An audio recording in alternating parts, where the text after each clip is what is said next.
Good morning everyone, back to my another blog. আমি রিনা চলে এসেছি আবার একটা নতুন ব্লগ ভিডিও নিয়ে। আচ্ছা, তোমরা সবাই কেমন আছো আগে কমেন্ট করে জানাও। আজ কিন্তু বৃহস্পতিবার, সেই আগে সকালবেলা ঘুম থেকে উঠেই এই যে সমস্ত মোছা টোচা শুরু করে দিয়েছি। আর যেহেতু বৃহস্পতিবার আমাদের নিরামিষ, সে কারণে যেন কালকে মাছ ভেজেছিলাম। কালকে আর রাতে তেমনভাবে না আমি মোছা টোচা করতে, সারাদিন কাজ করতে করতে এতটা বিরক্ত লেগে গেছে যে থাক, খুব সকালবেলা উঠে করবো। চলো এখন ঘরটা মুছামুছি করে নিচ্ছি আর একেবারে পুজোটা দিয়ে নেবো। পরে নাহলে আমার পুজো দিতে দিতে অনেকটা সময় লেগে যায়। এখন যেহেতু শুভকে আমি সেন্টারে নিয়ে যাই, সে কারণে আগে তাড়াতাড়ি করে পুজোটা দিতে হবে।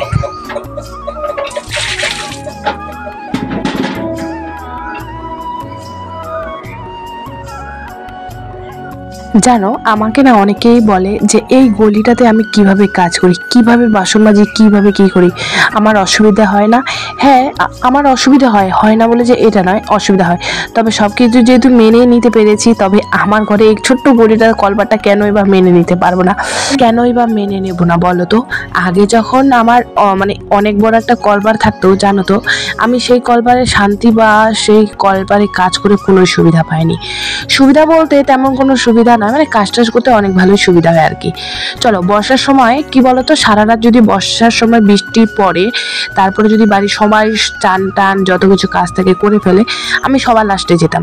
কারণ আমার বাচ্চার কাপড় টুপড় ধুতে হবে, বাচ্চার সামনে একটু দেরি হয়ে যেত, তাই আমি 11টা নাগাদ ঢুকতাম।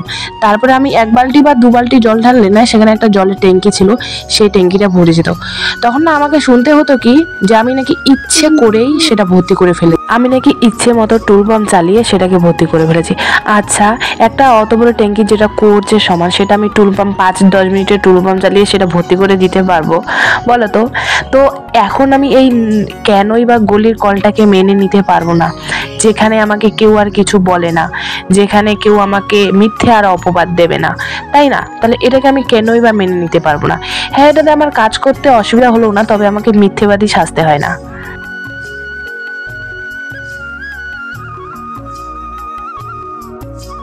এদিকে তোমাদের সাথে সেটা শেয়ার করতে করতে দেখো আমার বাসন মাজা, এবার বাসনটা ধুয়েই তারপরে আমি স্নান করে নেব।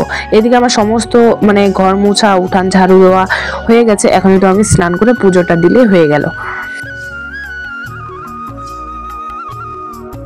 আজকে আবার নিরামিষ, তাই বেশি কিছু ঝামেলা হবে না, খুব তাড়াতাড়ি রান্নাটা হয়ে যাবে। এদিকে চলো, বাসন মাজাও কমপ্লিট হয়ে গেছে। আর আজকে পুজোটা বেশিরভাগ না মানে শুভর জন্যই হয়, মানে আমরা শুভর জন্য, ওর বাবা আমি দুজনেই আর কি নিরামিষ খাই আর পুজোটা দিই।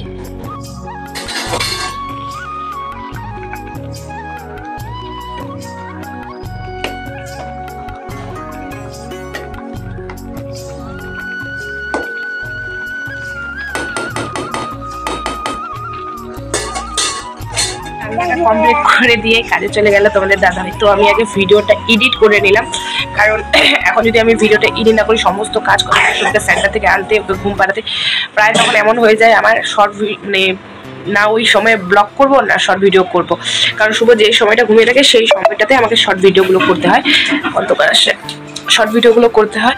আর তখন এমন হয় ও ঘুমায়, তখন আমাকে এডিট করি, তারপরে আবার আপলোড করতে করতে তারপরে যে কী হয়, শর্ট ভিডিও করতে পারি না। তো আর এমন হয় যে ব্লগগুলো ছাড়ি 1-2 ঘন্টা পরে আবার শর্ট ভিডিও করতে হয়, শর্ট ভিডিওগুলো ছাড়তে হয়। শর্ট ভিডিওগুলো না ছাড়লে চ্যানেলটা একেবারে ডাউন হয়ে যায়, আর শর্ট ভিডিওগুলো ছাড়লে যা হয়, যা পরিমাণে ভিউজ হয়, তাও চ্যানেলটা আর কি থাকে। তো সেখানে জন্য শর্ট ভিডিওটা করতে তখন ব্লগটা 1 ঘন্টা আগে দিই আর শর্ট ভিডিওগুলো 1 ঘন্টা পরে দিই। তো এভাবে আরও বেশি ভিউজটা কমে যায়। সেখানে আমি ভাবি বলতে কি চেষ্টা করি যে 11টা বা 12টার মধ্যে আমি বড় ব্লগ দিয়ে দেবো, আর তারপরে 4:30-5টা নাগাদ শর্ট ভিডিওগুলো দেবো আর কি, সেটা চেষ্টা করি। তাই রোজ দিনের মতন হয় না আর কি। তো এখন আজকে সেখানে ভাবলাম যে প্রত্যেকটা কাজ থাক, দরকার হলে আমি কাজ হয় বিকালবেলা করবো, তাও আছে ব্লগটাকে আগে এডিট করে আপলোডে বসিয়ে দিই। বাবা তুমি কি করলে, লাইটটা ভাঙিয়ে দিলে ওটার? দেখি হাতে দেখি তোমার কি, ওটা লাইটটা কিন্তু খুলবে না কিন্তু। আর স্ট্যান্ডটা কেনার পরে আমি কি স্ট্যান্ডে ভিডিও করবো, আমার ছেলের এই অবস্থা, ওটাকে সব সময় নিয়ে ঘুরে বেড়াচ্ছে, সব সময় ওটাকে আমাকে মানে আমি কি বলবো, আমি নিজেই হাতে পাচ্ছি। তো যাই হোক, চলো এখন আমার ভিডিও কমপ্লিট হয়ে গেছে।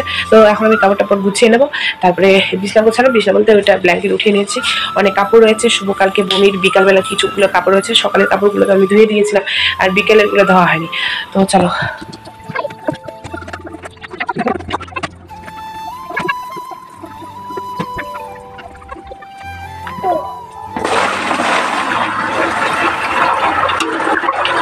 আজকে থেকে আবার না ব্যান্ডেজটা পরে কাজ করা চালু করলাম।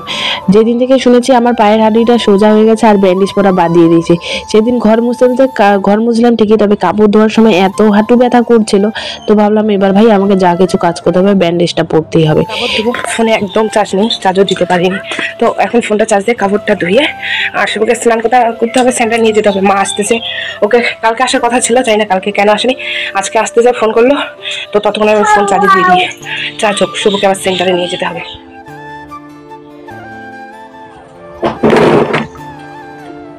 তো আমরা শুভ গেল আমার মামা বাড়ি, ওর দিদা নিতে এসেছিল, ওইখানে আজকে নাকি বিয়ে আছে, তো নিতে এসেছিল, তো এখনই গেল ভাত টাত খায়। কালকে এগুলো আম তরমুজ এনেছে, ওকে কিছুটা অর্ধেক দিয়ে পাঠালাম, আর অর্ধেকটা আমি এখন খাচ্ছি, কালকে খাওয়া হয়নি। সেন্টারে বাটি দিয়ে এসেছি, ওকে আর দিলাম না, যেহেতু ওখানে যাচ্ছে। আর কাপড় টাপড় অনেক আছে, কাপড়গুলো এখন শুকাতে দেবো। কাপড় ধোয়া হয়ে গেছে, আর মানে শুধু বিছনা চাদরটা এসে আছে, নির্মা লাগবে, সেখানে ওগুলো আর ধুইনি, ওগুলো ধোবো ব্যাস।